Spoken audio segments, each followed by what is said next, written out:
Hey everybody, this is John from Diver's Den. I got Justin back helping me put this video together. We're trying to talk today about a little bit of gas physics. I'm going to dabble a little bit in Boyle's law, maybe tap a little bit onto Henry's law and things like that. Primarily because a lot of new students struggle with a lot of this math involved with gas physics and things like that. So I'm going to give you an idea of how to remember how to convert from depth to atmospheres and atmospheres to depth. And you'll see why I really have to do that when I give you the other tools called the Nitrox wheel and show you how to use the Nitrox wheel. And hopefully you guys can come out with this a little bit of understanding of an easy way to do the math. Okay, so the first thing we're going to do is we're going to convert from atmospheres to feet and from feet to atmospheres, right? Atmosphere is just another unit for pressure, right? And because depth increases proportionally with pressure, we can easily convert those with a simple ratio. In fact, every 33 feet in salt water, you could use 34 if you're in freshwater, every 33 feet in salt water is one additional atmosphere. So I put the depth in feet right there. So if I wanted to figure out the weight of the water on top of me in atmospheres, I just take whatever depth I'm at and divide it by 33. Right, but that doesn't account for all the pressure on me, only accounts for the water pressure on me. I just account for the air pressure on me too, 14.7 pounds per square inch of air at sea level. Right, so I have to add 1 to that. All right, that's going to give me my atmospheric pressures. All right, so a real quick example, it should be pretty easy. If I have a depth of, 270 feet, right, and I divide it by 33, that gives me about 8, that's 8.1, that's 8.1 atmospheres, right, but that's only of water, so I have to add 1 atmosphere of air, right, for a total of 9.1 atmospheres. And of course, this depth is far beyond the rules for recreational diving, and it's exceeding even for the technical divers. It's pretty deep, right? Deep, dangerous. That's a whole different topic that we'll make a video about. All right, so that is how you convert from your depth to atmospheres, right?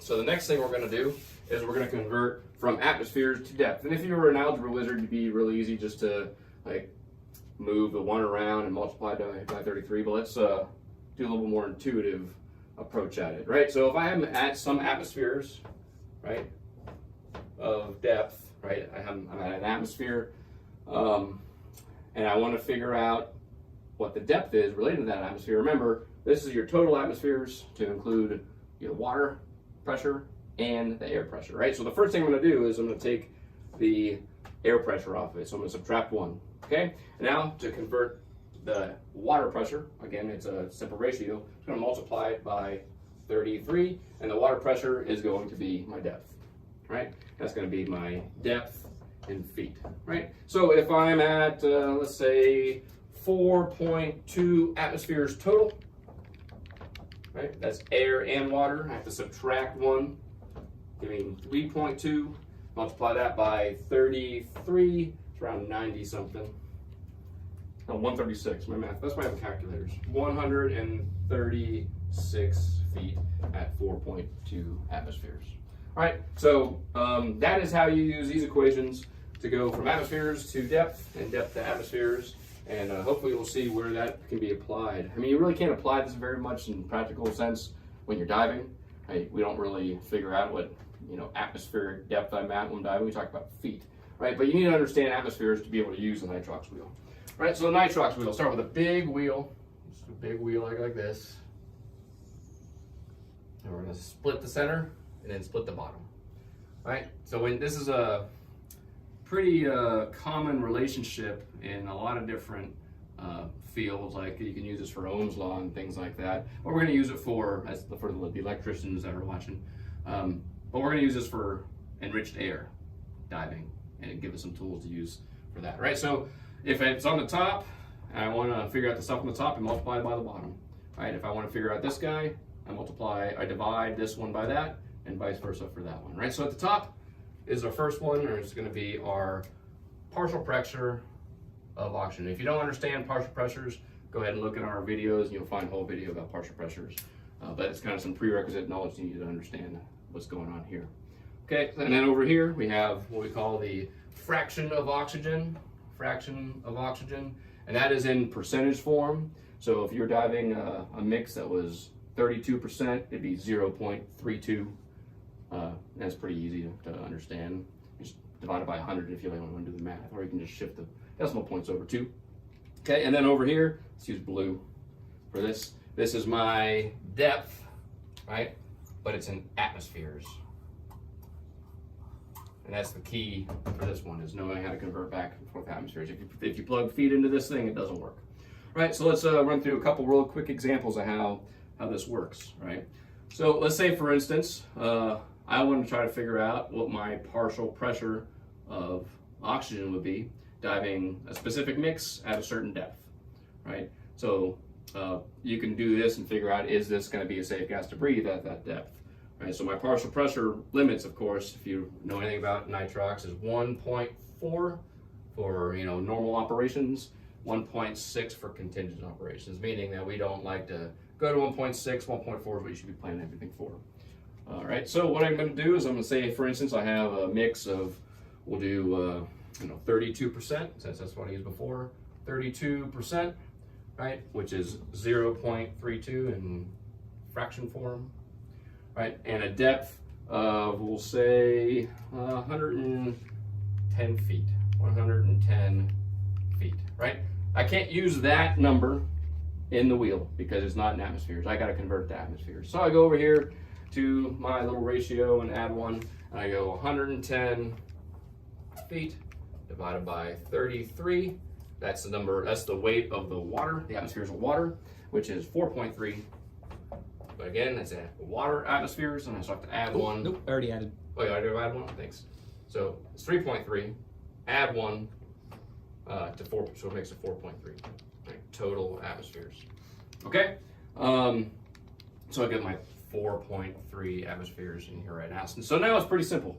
I just have to I have to multiply fraction of oxygen by my depth in atmospheres, and it's going to yield some partial pressure. So 0.32.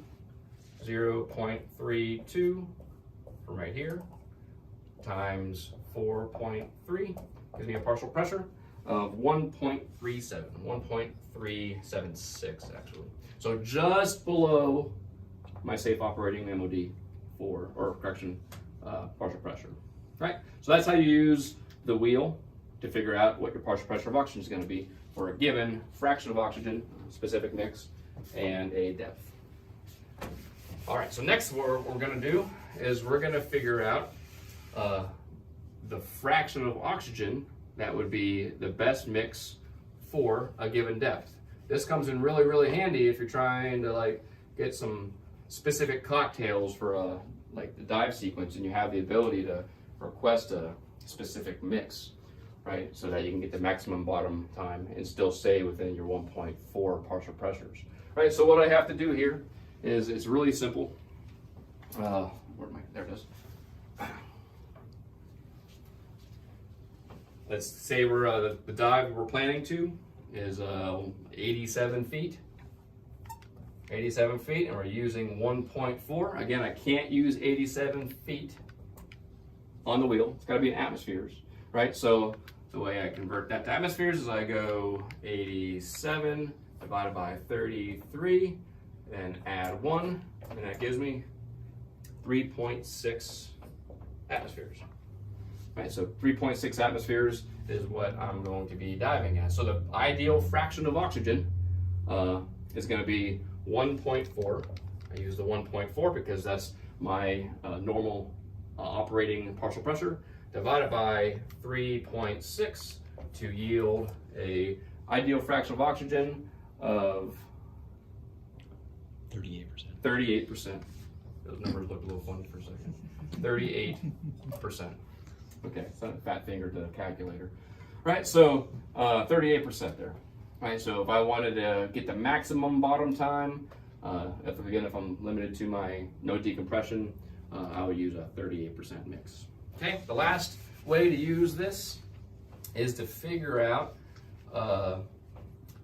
my maximum operating depth for a specific gas that I'm using, right? Operating at 1.4 partial pressure. All right, so let's say we're diving a mix of 28, we'll do 28%. 28%, right? That in fractorial form or in fraction form is 0.28, right? I simply take 1.4 divided by 0.28, which yields 5. Oh, that's pretty simple. 5 atmospheres, right? So again, 5 atmospheres, I really don't operationally dive 5 atmospheres. So the way I do that is I subtract 1, because I'm getting rid of 1 from the air, and I multiply it by, which is 4, right? So then I multiply that by 33. It gives me a depth of 132 feet. Okay, so hopefully you've gotten an understanding of like the derivation of the pressure to atmosphere, or correction, depth to atmospheres and atmospheres to depth approach using just a simple ratio. Remember, don't forget about the 1 for the air. Most people forget about the 1 for the air when they screw this up. Everyone remembers that 33 feet is 1 atmosphere, right? And also remember, if you're using the wheel, it's got to be in atmospheres. It can't be in feet, otherwise it won't work for you. All right. Well, thank you for tuning in. Feel free to make any comments in the bottom. Don't forget to like our videos. Check out our CUDA page. That's our club page. We'll share this on there as well. And swing by Diver's Den and hang out a little bit. We'll do some diving together.